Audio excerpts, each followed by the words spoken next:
வணக்கம். வள்ளுவரே, தவ ஆற்றலின் மிகச்சிறந்த அம்சம்னு நீங்கள் எதை சொல்லுவீங்க?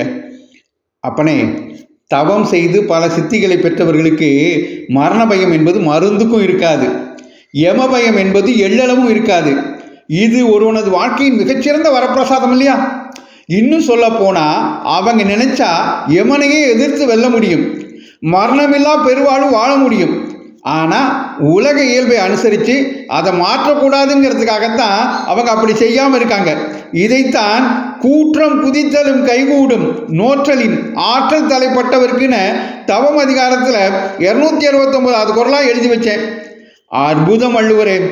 கூற்றம் குதித்தலும் கைகூடும் நோற்றலின் ஆற்றல் தலைப்பட்டவர்க்கு தவ ஆற்றல் யமனையும் எதிர்த்து வெல்லும் தைரியத்தை கொடுத்து மரண பயமே இல்லாமல் பண்ணிடும்னு புரிய வச்சுட்டீங்க.